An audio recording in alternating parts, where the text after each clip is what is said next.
Ukraine Russia যুদ্ধে রাশিয়ার হয়ে কোরিয়ান সেনারাও লড়েছেন, যা অনেকের কাছে হয়তো অজানা। সেই যুদ্ধে নিহত শহীদ সেনাদের পরিবারের আত্মত্যাগ ও অপূরণীয় ক্ষতির কথা ভুলে যাননি তাদের দেশের সর্বোচ্চ নেতা। তাদেরকে সুন্দর জীবনের প্রতিশ্রুতি দিয়েছেন তিনি। রাশিয়ার হয়ে ইউক্রেন যুদ্ধের মাটিতে প্রাণ দেওয়া উত্তর কোরিয়ার সেনাদের শহীদ আখ্যা দিয়ে তাদের পরিবারকে সুন্দর জীবন দেওয়ার প্রতিশ্রুতি দিয়েছেন উত্তর কোরিয়ার সর্বোচ্চ নেতা কিম জং উন। দেশটির রাষ্ট্রীয় সংবাদ মাধ্যম জানিয়েছে, নিহত সেনাদের আত্মত্যাগের জন্য তিনি তাদের পরিবারকে প্রশংসা ও কৃতজ্ঞতা জানিয়েছেন। শুক্রবার কিম জং উন এই সেনাদের পরিবারের সদস্যদের সঙ্গে সাক্ষাৎ করেন। কোরিয়ান সেন্ট্রাল নিউজ এজেন্সির তথ্যমতে সেখানে কিম বলেন, আমি দুঃখিত, এই মূল্যবান জীবনগুলোকে রক্ষা করতে পারিনি। তারা আমাদের দেশের সম্মান রক্ষায় জীবন দিয়েছে।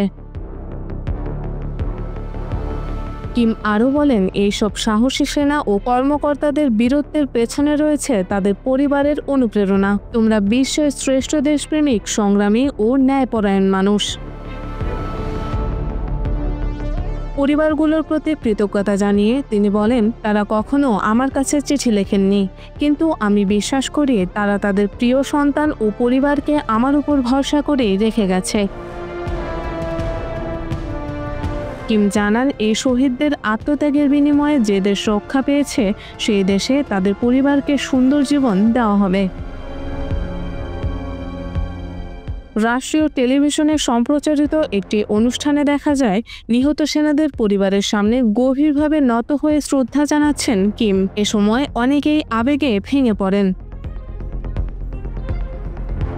এই সাক্ষাৎকারটি এমন এক সময়ে অনুষ্ঠিত হলো যখন উত্তর কোরিয়া প্রথমবারের মতো স্বীকার করল রাশিয়ার ইউক্রেন সীমান্তবর্তী কুর্স্ক অঞ্চলে তাদের সেনারা মোতায়েন ছিল এবং সেখানেই তারা প্রাণ হারিয়েছে।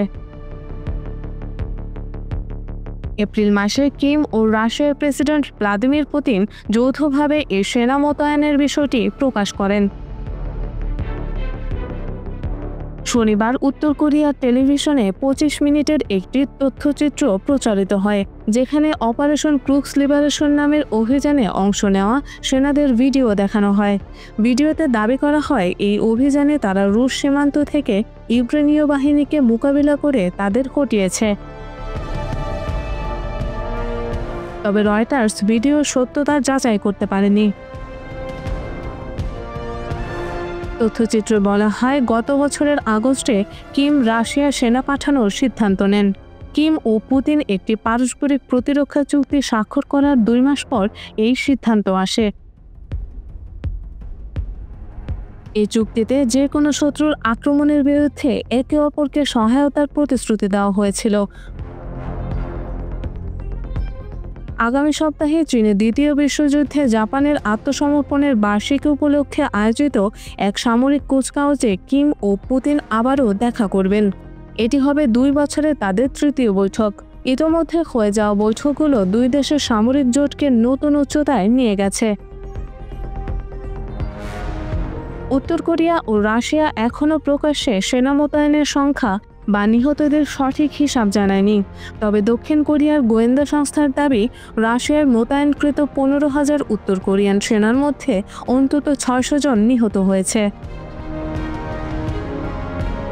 তবে পশ্চিমা গোয়েন্দা সংস্থাগুলোর অনুমান অনুযায়ী এই সংখ্যাটা হতে পারে 6,000-এরও বেশি।